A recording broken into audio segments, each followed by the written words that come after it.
있습니다. 그 생태계에 생물이 다양해 하면 뭐가 떠올라요? 생물이 다양해. 생물이 되게 다양해. 제일 먼저 떠오르는 건 당연히 여러 생물이 살아. 여러 생물이 산다는 건 여러 종류의 생물이 살아라는 게 제일 먼저 떠오르는 게 일반적이죠. 여러 종류의 생물이 살아. 그걸 뭐라고 말하냐면은 종다양성이라고 합니다. 종다양성. 종이 굉장히 다양해. 여러 종이 살고 있으면 당연히 생물 다양성도 큰 겁니다. 맞죠? 근데 그거 말고 두 개나 더 있다는 거야. 무려 두 개나 더 있다는 거야. 써져 있는데 1번과 3번도 생물 다양성에 포함된다라는 말을 하고 있는 겁니다. 생물 다양성이라는 건 이렇게도 다른 각도로 생각해보자. 어떤 생태계에 무당벌레만 살아. 헐. 그럼 종 다양성은 되게 낮은 거지. 근데 무당벌레 다 같은 종이야. 다 같은 종의 무당벌레인데 모양이 다 달라. 무늬 모양이 어떤 놈은 점 하나, 어떤 놈은 점 2개, 어떤 놈은 점 4개 이렇게 다 달라. 마치 우리처럼. 우리 어때요? 같은 종이야 다른 종이야? 같은 종입니다. 맞잖아. 난 다르다. 사실 저는 아니에요. 외계인이에요. 이런 거 아니잖아. 그치? 같은 종인 거 인정하죠? 같은 종인데 모양이 다 다르고 크기도 다 다르죠? 아무튼 괜히 혼자 말하고 혼자 침울해지고 있어요. 크기에 안타깝네요. 지금 초점도 안 맞아서 지금 나의 슬픔을 표현해주고 있어요. 됐다. 정말 초점이 안 맞아서 뿌옇게 지금 울고 있었어. 이따 나중에 영상 돌려봐요. 뿌옇게 흘러 있었어. 어쨌거나 같은 종만 살고 있어도 다양할 수 있나요? 우리 지금 다양하잖아. 모양이 다르면 지금 얼굴 무늬 모양 약간씩 다른 거 있잖아. 그런 유전자가 다 다른 거. 같은 종임에도 불구하고 유전자가 조금씩 다르면 되게 다양해지겠네. 그지? 그걸 유전적 다양성이라고 합니다. 유전적 다양성. 유전적 다양성의 키워드는 같은 종입니다. 같은 종일지라도 그 안에 다양한 유전자가 있을 수 있다는 거야. 그러면 생물 다양성은 뭐하다? 커진다라고 말할 수 있는 겁니다. 종 다양성도 큰데 유전적 다양성까지 크면은 훨씬 더 생물 다양성은 커질 수밖에 없겠네요. 맞죠? 자, 우리가 이제 문제 풀 때 뭐를 염두에 둬야 되냐? 생물 다양성이 크다는 건 뭐가 커야 되는 거냐? 물어본다. 종 다양성, 유전적 다양성, 지금부터 배울 생태계 다양성까지 같이 얘기해야 합니다. 자, 헷갈리는 게 생태계 다양성이라는 말인데 생태계가 다양하다. 우리가 그동안 배웠던 생태계는 생물하고 비생물이 함께 사는 공간. 그게 다양하다는 게 무슨 말이지? 생물도 다양하고 비생물도 다양해야 되는 건가? 약간 이게 달라요. 그동안 우리가 배웠던 그 생태계랑 오늘 배우는 생태계 다양성이라는 이 단어에 나오는 생태계는 약간 좀 다릅니다. 뭐가 다르냐면 생태계 다양성이라는 이 용어는 그냥 서식지야. 서식지의 다양성입니다. 되게 다양한 서식지에 살고 있으면 생물 다양성이 크다라고 말한다는 거예요. 다양한 서식지에 살고 있으면.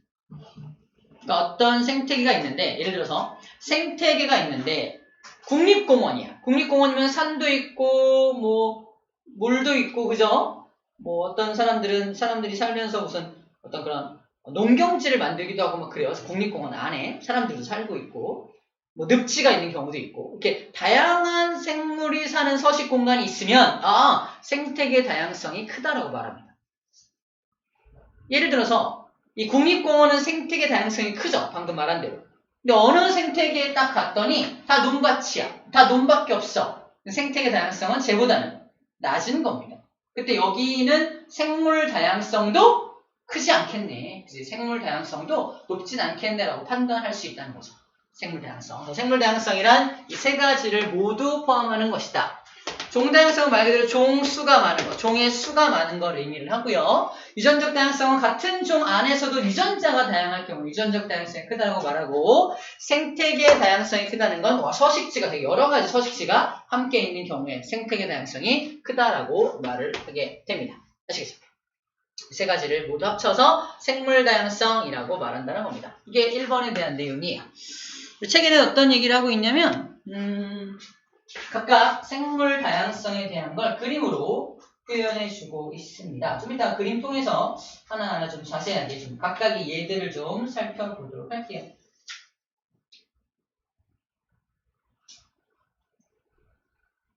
이 세 가지 중에 하나라도 없으면 어떨까?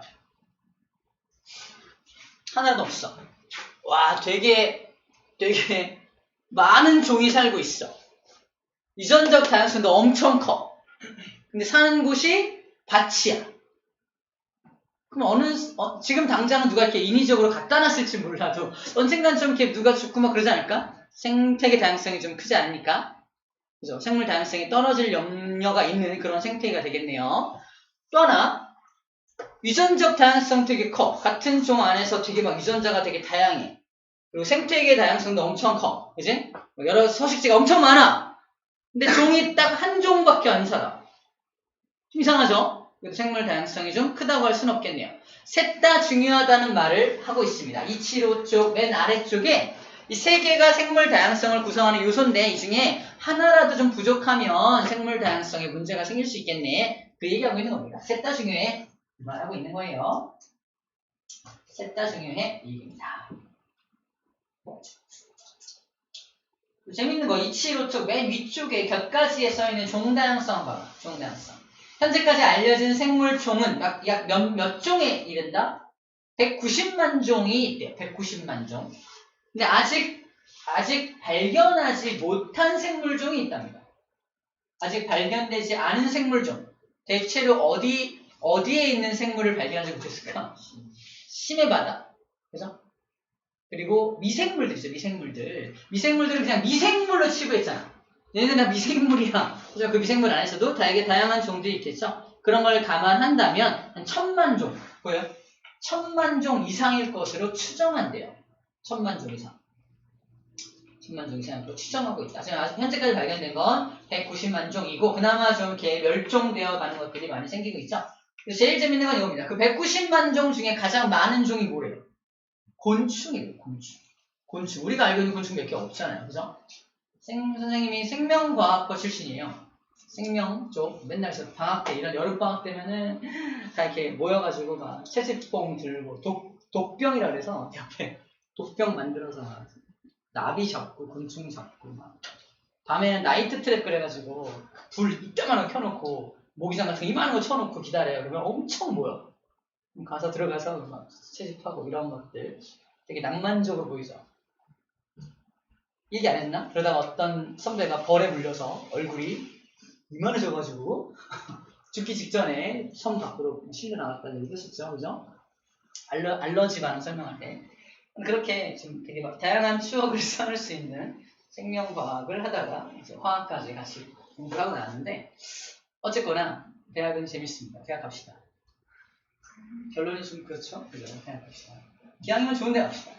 기왕이면 좋은 데 가면 뭐가 좋냐면 대학 가서 공부 안 할 수 있어요. 근데 어줍지 않은 대학 가잖아? 들어가자마자 또 공부의 시작입니다. 뭐 겁주려고 하는 말이에요. 진짜 그래요. 어줍지 않은 대학 가봐. 밤새도록 도서관 불 켜져 있어요. 좋은 데 가봐. 도서관에 사람이 없습니다. 진짜 없어. 다 술집 이런 데. 다 그렇진 않지만 일반적으로. 그러니까 도서관을 꽉 채우고 도서관 자리가 없어서 막 줄 서 이런 데는 다 이렇게 좀 안 좋은 대학교들, 후회에 찬 사람들이 모여있는 곳, 이런 사람들이 있는 거고, 후회하지 않게 가면 되죠. 후회하지 않게 좋은 데 가면은. 대학교 가서는 어느 정도, 너네 학교 출신이면은 좀 이렇게 일반적으로 이렇게 좀 취직이 보장되어 있는 곳이 있습니다. 예를 들어 선생님이 나온 학교만 해도 무슨 과? 다 삼성과지. 그래서 잘 들었어? 다 삼성까지 들어. 다 올이야, 올. 전체. 그 과 전체 졸업생들은 그냥 계약이 돼 있어. 돼 있어, 그냥. 어떤 학교, 어떤 과 애들 다 우리 보내. 진짜입니다. 우리는 걔네들을 위해서 취업 걱정 안 해요. 딴 데 갈까? 이런 걱정하지. 오라는데 별로 안 좋네. 삼성 별론데. 이러면서 딴 데 갈까? 이런 걱정하지. 취직 걱정을 하는 게 아니야. 딴 데 갈까? LG 갈까? 이런 걱정하는 거야. 아무튼 거기만의 세계가 또 있습니다. 우리가 생물 다양성 이야기가 미안해요. 아무튼 따지려서 했습니다. 아무튼 곤충이 제일 많다. 쌤이 곤충을 많이 잡아봤습니다. 그래서 얘기하는 거야. 이번에 쌤이 울릉도 독도 갔다 왔어요. 거기서 뭘 봤냐면은 청띠 신선나비라고 날개에 파란색 띠가 이렇게 있는 나비가 있어. 근데 알아요? 그냥 되게 예뻐요. 엄청 딱 보면 막 파란색 형광 같은 게 날개에 박혀 있어. 그걸 발견하고 사진도 막 찍고 있는데 기회가 되면 보여주겠습니다. 그걸 발견했어요. 자, 넘겨볼까요? 자, 생물 다양성 이런 게 있다라는 거고요. 자, 2번 넘어왔습니다. 생물 다양성 중요성. 이런 생물 다양성은 왜 일단 중요할까요? 생물이 많으면 좋은가? 생물이 여러 종류의 생물이 살고 있고 유전적으로도 굉장히 다양하고 다양한 서식지에 살고 있어. 좋은가? 눈을 즐겁게 해주나요? 채집할 게 많아지나? 뭐가 좋죠? 왜 좋은지에 대한 납득할 만한 이유를 얘기하고 있습니다. 이런 것 때문에 좋은 거야. 첫 번째가 뭐냐면 안타깝지만 우리한테 가장 이제 좀 납득할 만한 이유는 이겁니다. 키워드야. 자원이야. 자원으로서의 가치가 높다는 겁니다. 무슨 자원? 생물이 나한테 무슨 자원을 제공하지? 일단 자원이라는 용어 자체에는 인간이라는 키워드가 들어갑니다. 인간에게 유용하면 자원이고요. 인간에게 유용하지 않으면 자원이 아니에요. 인간 중심적인 단어가 자원이라는 단어입니다. 근데 이 생물들이 자원으로 이용될 수 있다는 거. 안타깝지만 먹죠?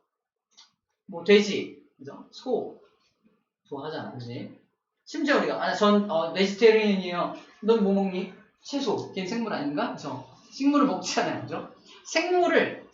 동물을 먹습니다, 그죠? 식량자원이라 불러. 식량자원. 식량자원으로 활용하잖아요. 그거밖에 우리는 안 떠올라요, 그죠? 먹는 거. 하지만 이런 게 있습니다. 이런 얘들을 기억해. 얘들을 기억하면 나중에 1, 2, 3, 4, 5번 또는 기억니은이가 보기를 고를 때 자신있게 제낄 수 있어요. 자신있게. 그러니까 이런 얘들을 잘 기억해야 돼. 자, 지금 말한 건 첫 번째 자원으로서 식량 자원을 이야기한 거고요. 두 번째 자원으로는 의약품입니다. 의약품 만들 때 생물이 이용되나요? 잘 안 떠오르죠? 못 떠올라. 그냥 끄덕한 건가? 의약품 만들 때. 두 가지 얘기할게요. 들어봤을 거예요. 페니실린. 페니실린 하면 못 떠올라요. 푸른 곰팡이. 푸른 곰팡이 주변에 세균이 자라지 못하는 걸 플레밍이 발견을 해요. 혹시 푸른 곰팡이가 세균의 번식을 억제하는 어떤 물질을 내뿜는 게 아닐까? 맞았어요. 그래서 그 푸른 곰팡이에서 뽑아낸 추출물을 가지고 세균의 번식을 억제하는 물질, 의약품을 만들어냅니다. 그 의약품의 이름이 뭐야? 방금 말했죠. 페니실린. 페니실린이 그러면 뭐라고 말하냐? 페니실린은 이 녀석의 일종이에요. 히읗, 시옷, 지읒. 항생제.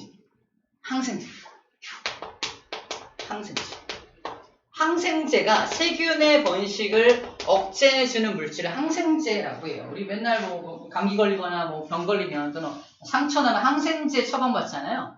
항생제 어디다 보관해야 되는지 알아? 뭐죠? 엄마가 보관해주는 거죠. 냉장실에 보관을 해요. 항생제는 냉장실에 보관해요. 살아있는 생물입니다. 살아있는 생명체. 어쨌든 항생제를 보관을 합니다. 그래서 일단은 엄청 번식하지 않도록 일단 냉장고에 보관하는 것 같은데 중요한 건 항생제 최초의 항생제가 뭐였다? 기억해야 돼. 페니실린이다. 페니실린 하면 떠올라야 되는 키워드가 뭐다? 푸른 곰팡이입니다. 이 푸른 곰팡이가 없었더라면 페니실린도 못 만들었고 항생제 못 만들었어요. 이 페니실린이 개발되기 전에는 사람들이 엄청 죽었어. 뭐로? 세균의 번식이 막 일어나서 엄청 많은 사람이 죽었어요. 그렇게 죽는 증상을, 이 세균 때문에 사람들이 죽는 증상을 뭐라고 하냐? 들어봤을 거야. 뭐라고 하더라? 이제 갑자기 까먹었어. 1초 전까지 기억났습니다. 기억나면 얘기해줄게요. 아무튼 세균 때문에 폐혈증. 이 폐혈증이라는 말이 폐가 죽는 게 아니라 폐혈증이 걸렸다. 폐혈증 때문에 돌아가셨습니다는 건 몸에 세균이 너무 많이 번식해서 죽는 거야. 그러니까 이 페니실린이 개발되기 전에는 상처가 조금만 나더라도 세균이 감염되잖아. 세균은 이분법으로 번식합니다. 하나가 2개 되고 2개가 4개 되고 4개가 8개 되고 8개 16개 됩니다. 이분법으로 막 번식하니까 어마어마한 속도로 막 증식을 해요. 몸이 막 퍼져나옵니다. 이걸 막지 못하면 사람이 모두 세균에 감염되어 죽는 거야. 폐혈증으로 죽게 되는 거야. 그래서 옛날에 어떻게 했는지 알아? 페니실린 없을 때? 항생제 없을 때? 팔이 감염됐어. 잘라야지. 자르고 자른 단면을 불 또는 막 알코올, 술 이런 거로 막 해서 어떻게든 이 자른 단면은 세균에 감염되지 않도록. 하지만 이미 세균에 감염되면 어쩔 수 없어. 잘라버려요. 그래서 전쟁에 참여했던 모든 많은 병사들이 팔이 없거나 다리가 없게 돌아오는 게 바로 그런 이유 때문에. 팔을 왜 잘랐어? 총알이 스쳤어. 스쳤대. 스쳤는데 팔을 잘라야 돼. 지금 어때요? 스치면 잘라야 되나요? 친구랑 싸우다가 긁혔어. 다음 한 달 뒤에 왔어. 팔이 없어. 웃기지 않을까? 폐혈증 때문에 엄마가 자르래. 이상하잖아. 그치? 지금은 그런 염려가 없다는 겁니다. 세균의 감염을 증식을 없앨 수 있는 이런 항생제가 개발되었기 때문에 그래요. 어쨌든 자원으로서 이런 어떤 생물들이 이용된다 안 된다? 된다는 거야. 두 번째 예입니다. 의약품 첫 번째 항생제고요. 두 번째가 뭐냐면 바로 아스피린. 옛날에 약이 없을 때 막 열 나고 몸이 아프고 하면 어디로 달려갔냐면 버드나무 있는 곳으로 막 달려가요. 버드나무 껍질을 칼로 이렇게 벗겨냅니다. 그리고 씹어 먹어. 그러면 열이 좀 내려요. 그리고 아픈 게 좀 덜 아파져요. 우리 지금 말로는 뭐라고 표현하냐면 해열, 진통 작용을 하는 성분이 그 버드나무 껍질에 들어있는 거야.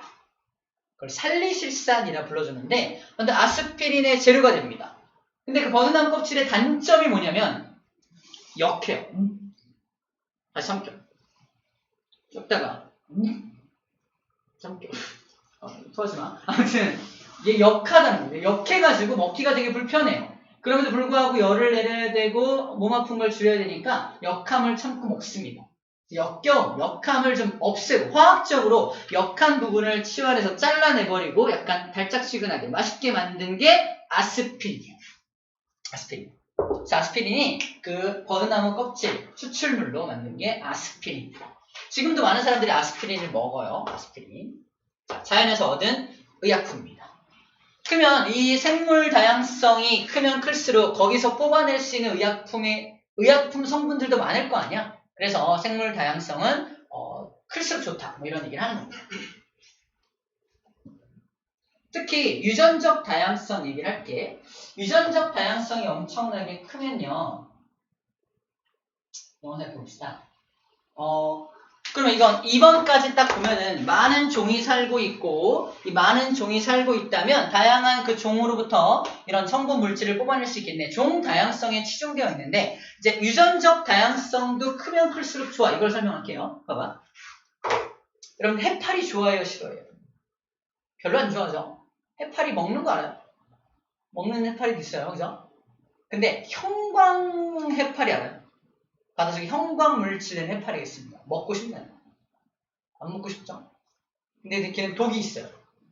피해야 되죠? 이 형광 해파리는 멸종시켜야 될까요? 남겨둬야 될까요? 답을 알고 있네요. 남겨놔야 됩니다. 먹지도 못해! 독이 있어! 나한테 좋을 게 없잖아. 하지만 남겨두어야 하는 이유가 우리가 지금은 발견하지 못했지만 걔가 의약품으로서 가치가 있을 수 있습니다. 또 그 형광물질을 내뿜는 것도 어떤 유전자가 있을 거 아니야? 그 유전자만 뜯어서 다른 곳에 넣으면 그 형광물질을 내뿜는 어떤 생명체를 새롭게 만들어낼 수 있습니다. 그런 식으로 생명과학적으로 그 형광물질에 대한 유전자, 그거는 필요한 거야.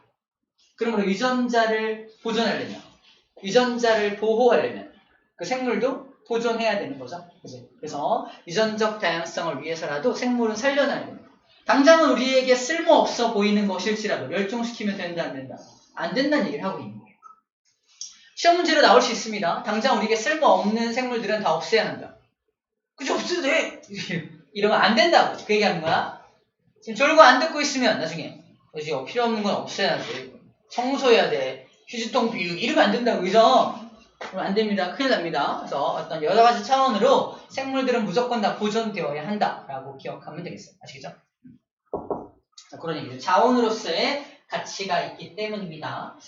그래서 의식주를 제공한다. 첫 번째, 식량뿐만 아니라 의식주니까 의, 주, 그죠?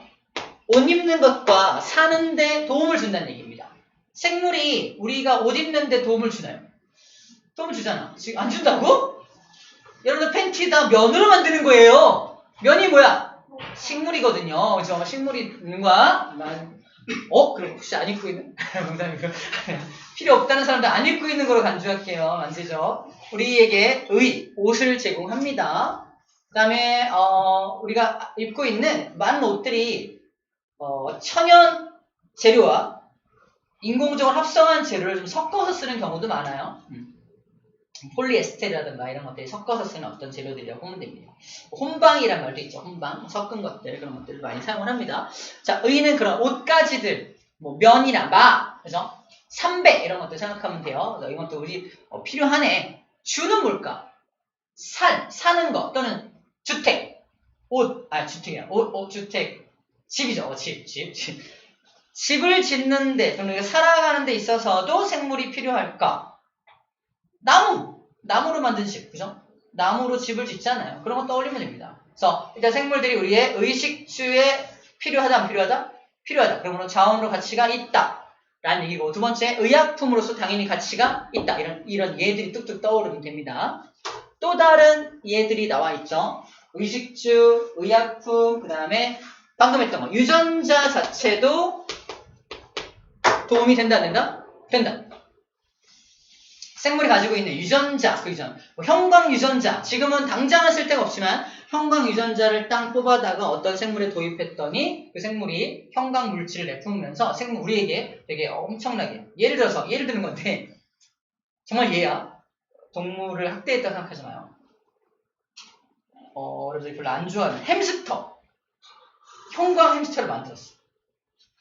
동물 학대 아니고 그냥 그런 게 있다 치는 거야. 형광 햄스터인데 되게 예쁘게 막 등만 반짝반짝 빛나. 막 이렇게. 좀 감소시킨 거야. 전부 다 빛나는 건 아니고. 그래서 등만 반짝, 이렇게 만지면 반짝반짝 빛나. 그러면서 이렇게 보이죠? 아무튼, 그래서 그런 햄스터를 만들어서 막 세계적으로 열풍이야. 그래서 쌤이 그걸 개발을 해가지고 한 마리당 100만원씩 팔기 시작했어. 불티나게 팔려. 내 제자들이야. 왔어? 왔으니까 기념으로 이거 가져갈래? 툭. 이게 뭐예요? 차. 차키 아시죠? 너 뭐 줄까? 이거. 아무튼 차키 11개 여기 있어. 일단 하나씩 가져가. 먼저 온 사람이 제일 좋은 거 가져가라.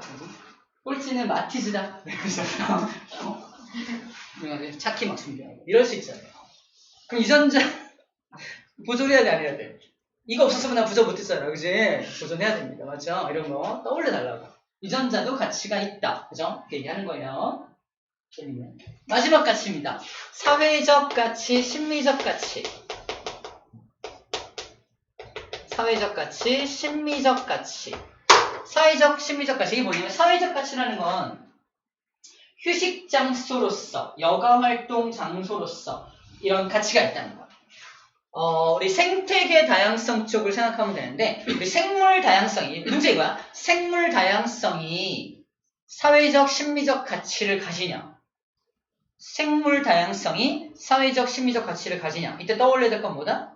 뭐 아름다운 나무, 아름다운 꽃, 이거 떠올려도 괜찮겠죠? 가치가 있겠네. 그래서 심리적이라는 말은 되게 아름다운 거, 우리 마음을 편안하게 해주는 거, 휴식 장소 이런 거 생각하면 돼요. 또 어떤 장소, 뭐 국립공원, 세 번째 이거죠. 생태계 다양성 쪽에 속하겠죠. 공원이라던가 개울, 뭐 골짜기, 계곡 이런 것도 다 하나의 생태계니까 이런 것들을 보존해 놓으면은 사람들에게 휴식 장소나 그런 심리적 가치로서 충분히 좋은 그런 장소를 제공할 수 있겠네요. 가치가 있겠네요. 사람들에게 모두 유용한 거죠. 네 개 다. 사람들에게 모두 유용한 거니까 뭐다? 자원으로서, 한마디로 말하면 자원으로서의 가치가 있다라고 말을 하고 있는 겁니다. 오케이, 좀 이따 나머지 것들은 좀 기타적인 예들은 좀 거기서 보도록 할게요. 하나로 통합하고 있네요. 자, 생물 다양성 왜 중요하냐? 자원이기 때문에 중요하다 이거야. 한마디로 말하면 자원이기 때문에 중요하다. 어떤 자원으로서 가치가 있다? 이러한 자원으로서 인간에게 유용한 가치를 제공하기 때문에 뭐하다? 생물 다양성은 중요하다. 이겁니다. 중요성 인지가 됐나요? 중요해. 맞아. 안 중요하지 않죠? 근데 문제는 뭐야? 사람들이 넘겨보세요.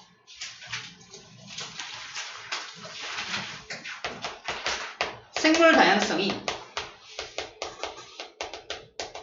감소되고 있습니다. 다양성이 감소된다는 건 종도 줄어들고 유전자도 많이 이제 멸종하면서 유전자도 사라지고 생태계도 다양하지 못한 곳이 되고 있다는 뜻입니다. 각각 얘가 또 떠오릅니다. 누가 이걸 감소시키고 있냐? 인간이에요. 인간이 가장 큰 영향을 끼칩니다. 간단히 정리하면 인간이 서식지를 파괴합니다. 불법 포획과 남획을 합니다. 외래종을 유입해서 토종을 다 죽였고, 그죠? 외래종을 유입해서 이런 문제점들, 또 인간이 환경 오염시켜서 나는 생물이 살지 못하게 만들어요. 그죠? 이런 거.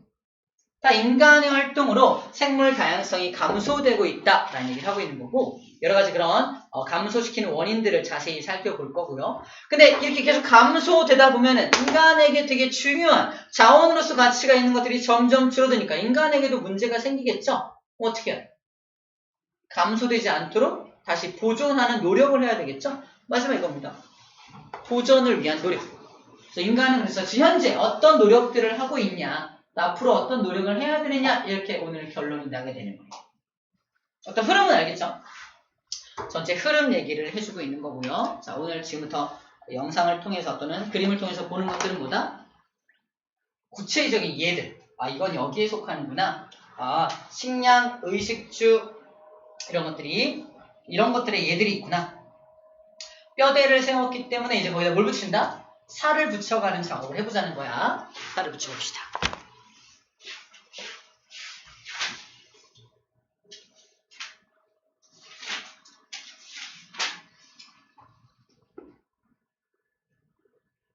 잠깐 스트레칭 좀 하세요.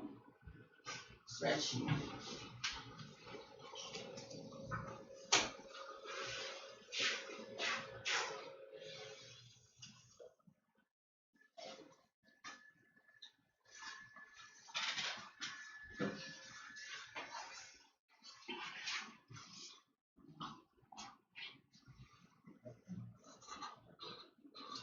자, 했던 얘기입니다. 생물 다양성이란 이 세 가지 다양성을 모두 포함한다는 얘기인데요. 유전자 다양성과 종 다양성과 생태계 다양성을 모두 포함하는 개념이다. 이거 세 가지 모두 포함하는 개념이다. 라는 거 오늘의 하이라이트가 되겠습니다.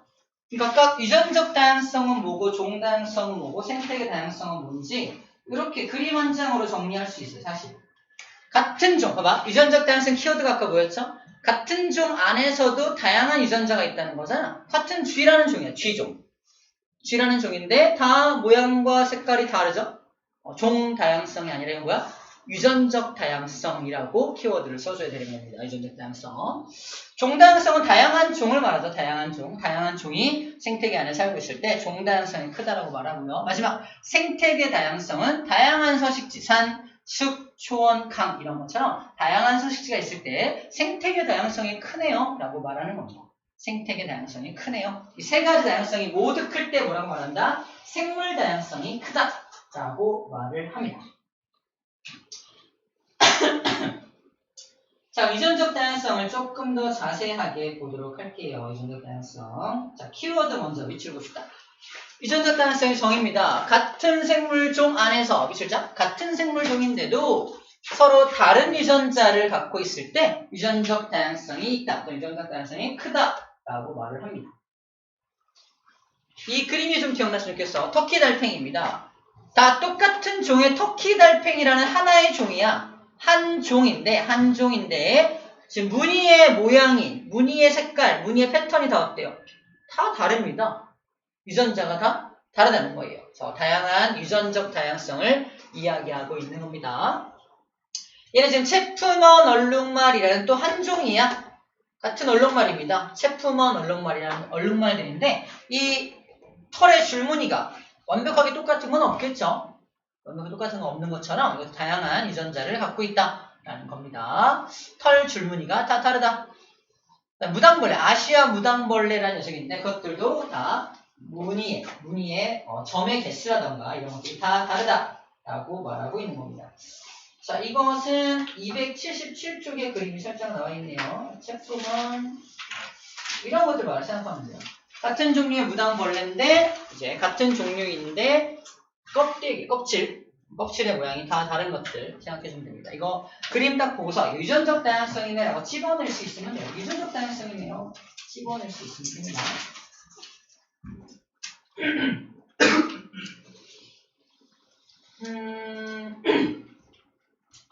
자, 유전적 다양성이 크다. 유전적 다양성이 크다. 유전자가 되게 다양하다.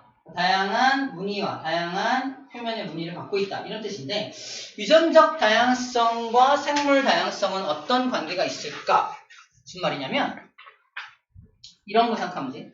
유전적 다양성 이렇게 말해 책에서 이렇게 나와 있는데 유전적 다양성이 높으면 멸종 가능성이 낮다.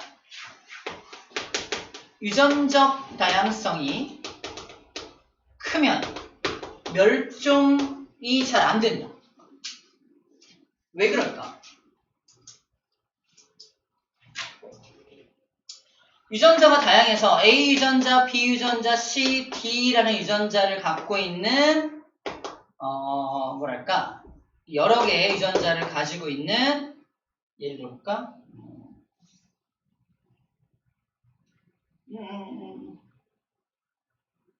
달팽이 유전자가 되게 다양한 달팽이가 있고요. 세균인데 세균은 이분법으로 번식하기 때문에 A 유전자를 가진 게 이분법으로 번식하면 걔도 유전자가 뭐야? 걔도 그냥 A거든요. 그래서 이 세균은 자기 걸 복사해서 그대로 복제해서 이렇게 번식하는 거라서 세균은 모든 유전자가 다 똑같아. 그 유전적 다양성은 얘가 더 큰 거지. 맞아요? 첫 번째, 번식 속도. 달팽이와 세균 중에 번식 속도 누가 빠를까? 세균이 빠릅니다. 그냥 자기 몸을 둘로 분열하면 2개가 되는 거야. 둘이서 우리 같이 분열하자 4개가 되는 거고 4개 8개 되고 엄청 기하급수적으로 번식합니다. 번식 속도는 세균 쪽이 더 빠릅니다. 하지만 멸종에 대한 부분, 다시 말해서 이걸 환경에 대한 적응이라고 해요. 환경에 대해서 환경에 적응하는 면에서는 누가 더 좋냐? 달팽이 쭉 좋습니다. 무슨 말이냐면 달팽이 A, B, C, D라는 다양한 종이 살고 있고 세균은 A라는 유전자를 가진 게 딱 살고 있어. 세균이 지금은 엄청 잘 번식해서 세균이 다 이기는 것 같아. 얘들도 부러워요. 세균처럼 살걸. 세균과 같은 번식 방법을 가질 걸 할 무렵에 뭐가 찾아온다? 여기에 환경의 변화가 찾아옵니다. 예를 들어서 어떤 환경의 변화가 찾아왔다 해볼까? 한파. 엄청나게 추워진 거야. 그때 얘네들이, 달팽이들이, 부러웠어. 우리도 저 세균처럼 세균과 같은 번식 방법을 했으면 벌써 이만큼 늘어났을 거 아니야. 우리 왜 이렇게 유성생식을 통해서 더디게 번식하는 거야? 근데 한파가 찾아왔어. 세균들은 모두 멸종합니다. 세균들은 뭐에 약하다? 수위에 약해서 모두 멸종해버렸어. 다음 자손을 남겨놓을 수가 없죠. A, B, C, D 얘네 한파를 좋아할까? 대부분 싫어합니다. 근데 유독 많다고 유전자가 다양하다 보니까 유전자가 다양하다 보니까 D만 D따 좋아요. 오! 내가 좋아하는 날씨다! 이러는 거야. A, B, C는 못 살겠어. 죽었어. 그죠? D가 살아남는 거야. 그죠? D가 한 팔을 어떻게 좋아해? 되게 좋아요. 졸지 말자, 얘기야. 되게 좋아요. 그래서 얘가 살아남아서 다음 자손을 남긴다, 안 남긴다? 남긴다. 그래서 멸종이 된다, 안 된다? 멸종이 안 되는 거야, 달팽이가. 살아남아서 얘가 또 다른 달팽이, 살아남은 또 다른 달팽이랑 또 결혼해서 또 다른 유전자 다양성을 또 다른 유전적 다양성을 또 펼쳐나갑니다. 그래서 다음 자손으로 연결되기에는 왼쪽 방식이 오른쪽 방식보다 더 유리하다라는 거예요. 자, 이제 정리해줄게. 왼쪽 방식을 유성생식 방법이라고 해요. 오른쪽 방식을 무성생식 방법이라고 합니다. 암컷, 수컷이 존재하는 게 유성생식이고요. 암컷, 수컷이 존재하지 않아. 자기 몸이 그냥 암수야. 그죠? 자기 몸을 반을 자르면 개체가 만들어져. 유성생식 방법이 훨씬 더 진화된 방법인 겁니다. 그래서 진화가 덜 된 것들이 무성생식을 사용을 하고요. 유성생식은 더 많이 진화된, 우리도 유성생식 방법을 쓰고 있죠. 유전적 다양성을 높이기 위한 그런 측면입니다. 그래서 유전적 다양성이 높을수록 급격한 환경 변화에도 살아남아 개체가 멸종될 가능성이 낮아진다라고 쓰여져 있는 겁니다. 그 유전적 다양성과 종 다양성은 연결이 되어 있는 거네요. 그죠? 유전적 다양성은 종 다양성 측면하고도 연결이 되어 있는 부분입니다. 뭐 하나가 중요하지 않다라고 말할 수가 없어요. 자, 유전적 다양성에 대한 또 다른 예 하나 소개할게요. 결론 먼저 보면은 아일랜드가 어디야? 아일랜드죠, 혹시? 아일랜드란 나라가 있습니다. 아일랜드란 나라에 주로 먹는 식량이 감자야. 우리는 주식이 뭐야? 쌀이죠, 쌀? 모르겠어. 쌀 얘기했어? 쌀 얘기했죠. 주식은 거의, 우리나라 쌀인데, 이 나라는 감자입니다, 감자. 감자가 주식이야. 결론만 먼저 비추면은, 150만 명이 기아로 사망했습니다. 그래서 기아차 별로 안 좋아해. 졸지 말라! 아무튼, 농담이고요. 죄송합니다. 기아차 좋아합니다. 아무튼 그런데, 중요한 건 150만 명이 기아로 사망했는데 150만 명이 장난 아닌 숫자예요. 150만 명. 어느 정도라고 봐요? 150만 명이. 와, 뭐 설명도 불가능해서 어마어마한 숫자인데 150만 명이 굶어 죽었다는 겁니다. 이 나라에서. 150만 명. 왜 죽었냐면 이 나라는 주식이 감자인데 A라는 집과 B라는 집과 C라는 집, 여러 집에서 A, B, C, D라는 집이 있는데 집에서 A는 A라는 감자를 심어서 먹고요. B는 B라는 감자, 얘는 C는 C, D 네 종류의 감자를 각각 심어 먹고 살고 있었다 칩시다. 근데 어느 해에 A라는 감자가 겁나 잘 자란 거야. B, C, D는 유전자가 좀 다르니까 좀 덜 자란 겁니다. 그래서 겨울 동안 여기 A라는 집은 막 풍족하게 먹고 살아요. 근데 B, C, D는 좀 아껴 먹습니다. B, C, D 입장에서 어떤 생각이 들까요? 아이씨, 우리 A 심을걸. 그쵸? 그래서 그 다음 해 실행으로 옮긴 거야. 다 A 심었어. 모두 A를 심습니다. 아주 이제 이번 겨울은 이제 문제 없어! 그래서 이번 겨울은 우리 풍족하게 먹고 살 수 있을 것 같아! 했는데 그 해에 뭐가 찾아온다? 감자잎 마름병. 체크. 어디 가냐? 없네요. 감자잎 마름병. 있어? 있구나. 감자잎 마름병. 안 보였어. 감자잎 마름병이 유행하게 되고요. 이 감자잎 마름병은 A라는 종을 멸종시킵니다. A라는 종의 감자가 자라지 못하게 해요. B, C, D는 사실 감자잎 마름병에는 좀 저항력이 있는 것들이야. 그래서 이만큼 죽은 거야. 먹을 게 전혀 없었어. 만약에 B, C, D가 계속해서 이걸 부러워하지 않고 그냥 심던 거 먹던 거 먹자 했다면 그 해에 어떻게 될까? A라는 농사는 망했겠죠. B, C, D는 안 망했지. 이 사람들이 이 사람을 돌봐줬겠죠. 아유, 불쌍하네. 나눠 먹읍시다. 이랬을 거 아니야. 죽는 사람이 적었겠죠. 없거나, 그지? 인간의 사랑, 살려줬을 겁니다. 그죠? 근데 지금은 내 집 다 먹을 게 없어. 죽을 수밖에 없는 상황인 거지. 그죠? 자, 이게 뭘 의미한다? 하나, 둘, 셋, 넷. 네 종류의 유전자가 있었다면 사람들은 죽지 않았을 거야. 그지? 하지만 한 종류의 유전자로 단일화되면 사람까지 죽일 수 있다는 거예요. 그죠? 종다양성이 같이 종다양성이 사라지는 거야. 유전적 다양성을 줄였더니 사람이 죽기까지 한다. 그죠? 유전적 다양성의 중요성에 대해서 이 감자의 마른 병을 가지고 또 얘기를 하고 있는 겁니다. 그래서 유전적 다양성이 중요해. 환경 저항성이 되게 중요해. 다양한 종류를 개발하고 다 같이 키워야 돼. 이런 얘기를 하는 겁니다. 자, 또 다른 예도 볼게요. 씨가 없는 바나나, 씨가 있는 야생 바나나를 봅시다. 여러분들 바나나 먹죠? 바나나 먹을 때마다 맛있다. 뭘 버리고 있는 거죠? 씨를 버리고 있는 거야. 나 지금 무슨 바나나 먹는 거야? 야생 바나나. 원래 아니 모든 종류의 식물이 모든 종류의 열매가 씨가 없는 게 있나요? 열매가 뭐야? 열매가 씨를 품고 있는 게 열매예요. 원래 열매가 씨를 품고 있어야 열매인 거야. 그래서 역시 이 바나나 역시 보여? 역시 이게 역시야.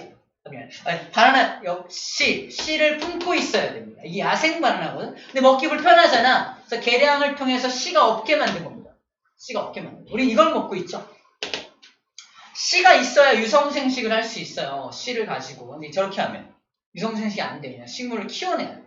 아무튼 어쨌든 유전적 다양성을 매우 낮게 만드는 방법인 겁니다. 변이가 잘 일어나지 않아. 멸종될 가능성이 그래서 높아.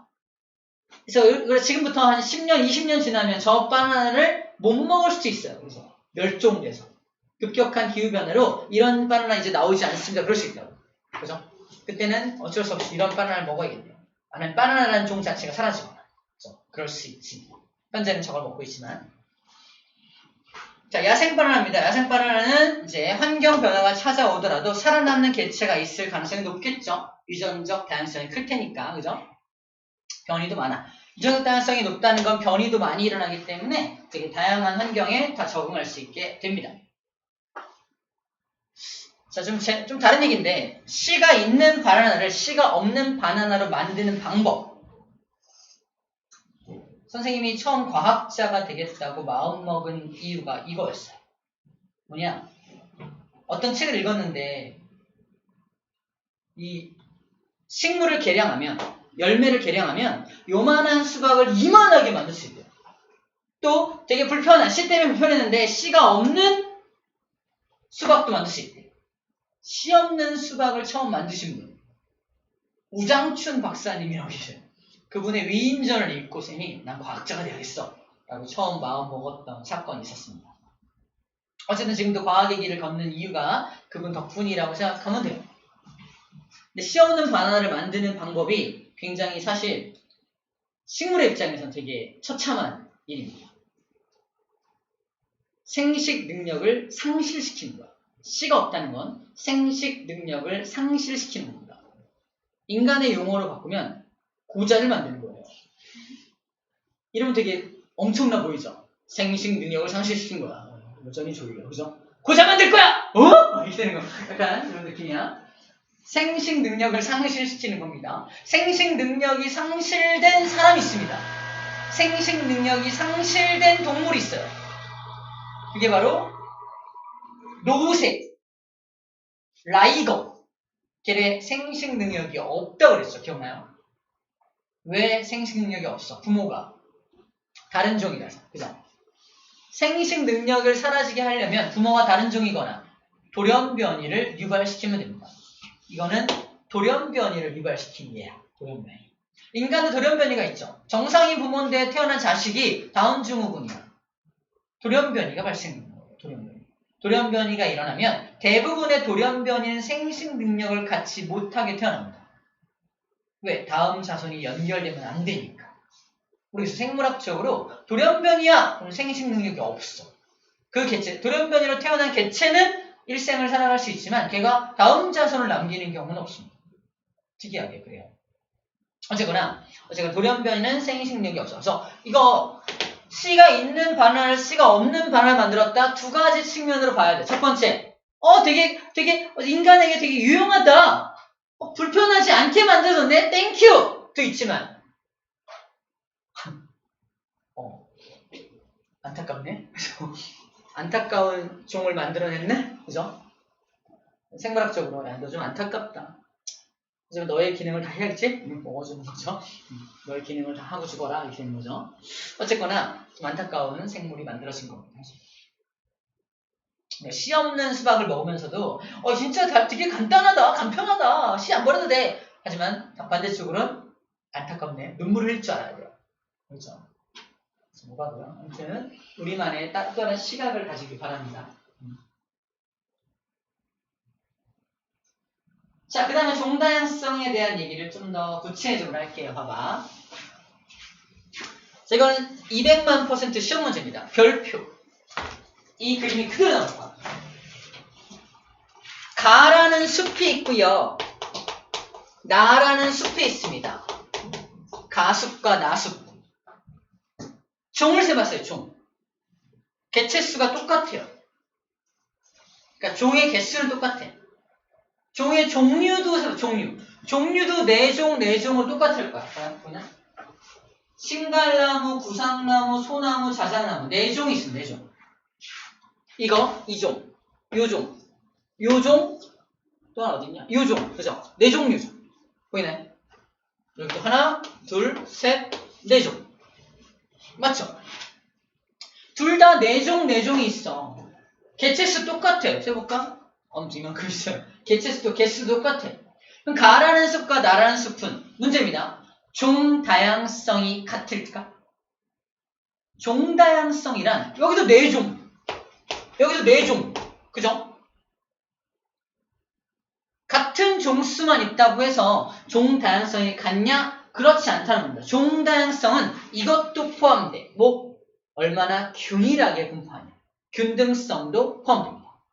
얘는 A, B, C, D라는 4개의 종이 고르게 분포되어 있습니다. 여기는 하나에 쏠려 있죠. 이 자식이 훨씬 많죠. 거의 회사고 있죠. 하나에 쏠려 있잖아. 한 종에 치중되어 있죠. 이런 경우에는 종 다양성이 얘보다는 크지 않다라고 말하는 거예요. 그래서 뭐라고 표현하고 있냐면 종 다양성이란 종의 수도 중요하지만 분포 비율도 중요하다라고 말하고 있습니다. 분포 비율이 균등할수록 종 다양성이 크다라고 설명하고 있어요. 위에 나와 있습니다. 분포 비율도 고려해야 한다라는 거예요. 분포 비율도 고려해야 한다. 여기다 볼게요. 있어요. 종다양성이란 그래서 종의 수가 많을수록 크고요. 그 다음에 분포 비율이 균등할수록 종 다양성이 크다라고 말한다라는 거예요. 종 다양성이 크면 이렇게 분포 비율도 크고 왼쪽처럼 분포 비율도 균등하고 종도 많으면 뭐하다? 생태계가 안정적으로 유지가 될 수 있습니다. 얘는 그래서 환경 변화가 막 찾아왔어. 얘 다 죽었어. 얘 몇 개 안 남았잖아. 몇 개 안 남았으면 얘네들도 죽을 확률이 없다는 거야. 얘가 산파가 찾아와서 얘가 다 죽었어. 다 죽어도 나머지 것들이 살아남아서 그 다음을 이어가기 좋겠네요. 더 안정적일 수 있다는 겁니다. 아무튼 균등성도 되게 중요하다라는 말을 하고 있어요. 그 다음 생태계 다양성입니다. 생태계 다양성이란 이렇게 여러 가지 생태계가 있을 때 생태계 다양성이 크다라고 말을 합니다. 그냥 그런가 보다 하지 말고요. 조금 더 생각해봐. 열대우림, 갯벌, 습지와 같은 되게 다양한 생태계가 있어. 국립공원 안에 다양한 생태계가 있어. 이 다양한 생태계가 있다면 생물의 입장에서 여기도 가보고 저기도 가보고 저기도 가보고 할 수 있겠네요. 그죠? 생물의 입장에서 자기한테 좀 더 좋은 환경에 맞게끔 약간 진화론적 관점에서 자기 몸을 변형시킨다면 다양한 생태계가 있을 때 자기 몸이 다양한 방향으로 진화될 수 있겠죠. 앞으로 더 많은 새로운 종이 생겨날 가능성이 높아지게 됩니다. 하나의 열대우림만 있어. 여기 살아가는 모든 생물은 또 다른 종으로 진화될 확률이 조금 적겠죠. 뭐보다는.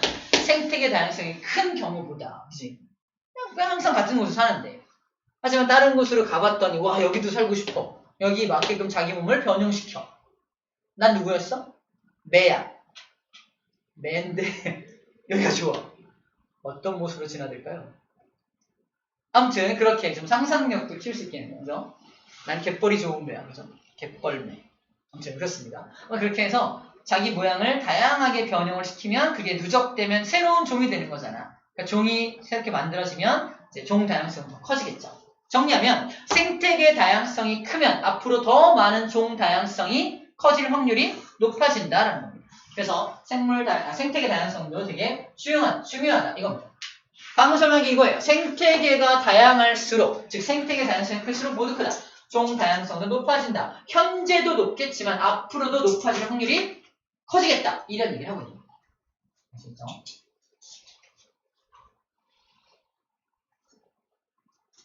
그 다음으로 나오는 문제는 이겁니다. 자, 여러 개의 생태계 중에서 현재 가장 종 다양성이 큰 생태계는 어딘가요? 현재. 어디 같아? 열대우림입니다. 체크. 열대우림이 종 다양성이 가장 높아요.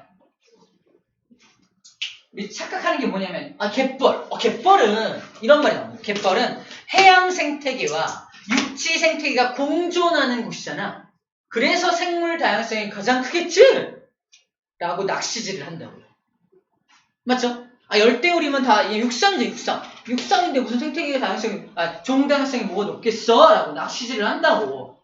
그래서 그럴싸하게 어떻게 포장한다? 갯벌은 육상 생태계와 수상 생태계가 함께 공존하는 곳이기 때문에 종 다양성이 가장 크다. 아닙니다. 2등.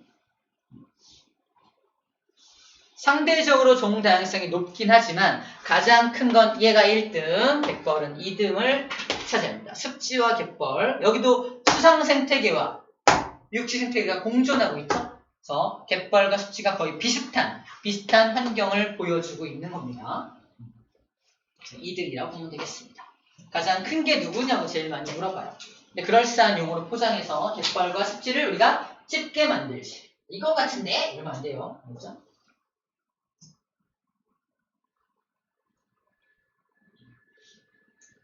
자, 마지막 여기 내용은 그냥 생물 다양성 3가지는 서로 다 얽혀 있어서 다 중요하다.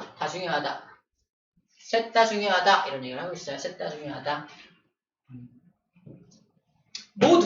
모두 생물 다양성 유지에 중요하다. 이 포인트입니다. 다 중요해 이 뜻이야. 한마디로 말해서. 다 중요해. 하나라도 없으면 안 돼. 다 중요해 이 뜻이에요. 자, 넘기면 문제가 좀 나올 겁니다. 아니네요. 쏘리. 하나 더 할게요. 써봅시다. 다시요. 자, 정리하고 있는 게 지금 생물 다양성이 뭔지 얘기한 거고요. 생물 다양성의 중요성까지 하고 문제 풀 거예요. 여기 끝났습니다. 이건 빨리 할게요. 아까 했던 얘기. 생물 다양성은 왜 중요하냐? 첫 번째가 생물 다양성이 높아야 안정적인 생태계가 유지가 된다며 그 얘기하고 있어요. 안정적인 생태계가 유지가 돼야 우리도 생태계의 일부니까 우리도 안정적으로 살 수 있겠죠. 그지? 그래서 생물 다양성이 커야 안정적인 생태계가 유지가 돼. 우리도 그럼 안정성을 확보할 수 있겠네요. 그 뜻이죠. 자, 그 얘기를 하고 있습니다. 생태계 평형 유지에 더 유리해. 이런 얘기 하고 있는 거고. 두 번째, 생물 다양성이 왜 중요하냐? 인간에게 자원을 제공하기 때문이야. 이해가 있어. 인간에게 자원을 제공해 주기 때문에 중요해. 의식주를 먼저 제공해. 의식주를 제공해. 그림들이 떠오르면 됩니다. 의식주를 제공해. 그죠? 의약품도 제공해. 생물들이 의약품도 제공해. 아까 쌤이 설명했던 건 버드나무 껍질과 푸른 곰팡이 딱 2개만 설명한 거예요. 나머지 하나, 둘, 셋, 4가지. 안타깝지만 암기사항입니다. 저 시험 문제에 나와요. 예를 들어서 항암제의 원료로 이용되는 게 뭐냐? 자, 중에 주목이라고 암기합니다. 암에 대한 거, 암 정말 중요해. 많이들 걸리잖아. 그죠? 주목! 정말 중요해. 주목이 항암제의 원료로 이용이 됩니다. 주목. 그다음 팔각. 이게 하나, 둘, 셋, 넷, 다, 일곱, 8개죠. 팔각이야. 얘가 독감하고 연결해. 독감. 어떻게 팔각과 독감을 어떻게 연결해봐. 선생님 아직 아이디어가 있어. 팔각, 독감. 떠오르면 얘기해줘. 팔각은 독감 치료제의 원료가 됩니다. 이 그림하고 독감이 연결돼야 돼. 청자 고둥. 이거는 경험이 있나 모르겠는데 이 고둥은 쌤들 이렇게 고둥이나 또는 뭐 소라 이런 거 먹다 보면은 마취제가 그 안에 들어있어요. 그래서 먹으면 혀가 마비가 되고 막 사람이 온몸이 마비가 되는 경우도 있고 막 그래요. 그래서 쌤도 시골 선생님 본가 친할머니가 시골 저쪽 영덕 쪽에 사시는데 이게 소라 같은 거 잡아오면은 그냥 먹이지 않고 삶아가지고 빼가지고 뒤에 창자 쪽을 이렇게 특히 이렇게 약간 푸르스름한 거를 이렇게 뜯어내고 주십니다. 이거 먹으면 큰일 난대. 왜요? 마비된대. 마비가 되고 막 그렇대요. 안 좋대 아무튼. 그래서 왜 마비가 되냐? 마비시킨다는 건 진통. 아픈 것도 안 아프게 만들고 뭐 이런 마비를 시켜주는 거. 그래서 이런 청자 고둥이 약간 진통제 원료가 된다. 선생님 방금 얘기했던 예를 좀 떠올려서 맞아 이런 고둥이나 소라 같은 거 안에는 약간 진통제 뭔가 마비시켜주는 마취시켜주는 그런 성분이 들어있대라는 걸 여러분들이 경험이 없겠지만 간접 경험으로 조금 기억해주면 좋을 것 같아요. 개똥쑥 말라리아 치료제. 개똥쑥은 말라리아 치료제로 이용됩니다. 개똥쑥은 쑥이야 개똥이 아니라 알고 있죠? 개똥도 약에 쓰려면 없다 할 때 그 개똥이 아니라고. 쑥이야 쑥입니다. 쑥 나온 개똥입니다. 아무튼 개똥쑥인데 쑥은 말라리아 치료제로 이용이 됩니다. 말라리아는 왜 모기가 옮기는 그 병 있잖아. 그 말라리아라고 하죠. 말라리아 치료제가 개똥쑥이 이용됩니다. 주목. 이거 주목. 주목하면 뭐? 항암제. 팔각, 독감. 진짜 연결하네. 팔각, 독감. 팔각, 독감과 아까 저 개똥쑥 이거랑 이거가 좀 안 헤어져. 안 헤어지는 거로 기억해도 돼요. 안 헤어지는 거. 이게 분류 정리하면 헤어집니다. 아무튼 외우고 있어야 될 것들이 있어요. 자, 이거 외워야 된다라고 얘기할게요. 자, 그 다음에 유전자 자원. 병충해 저항성 유전자, 파란색 유전자를 이용해서 새로운 농작물을 개발한다. 파란 장미, 그죠?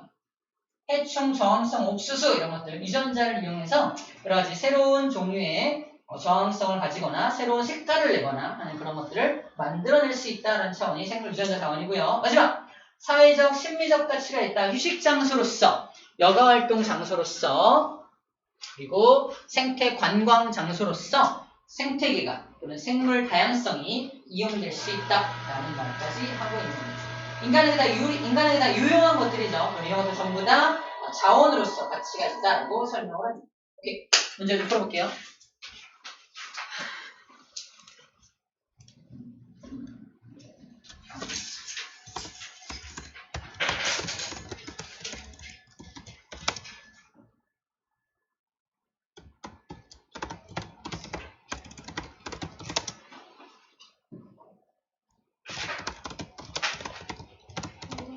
응? 질문을 해도 돼. 아니 그냥 궁금한 건 자원봉사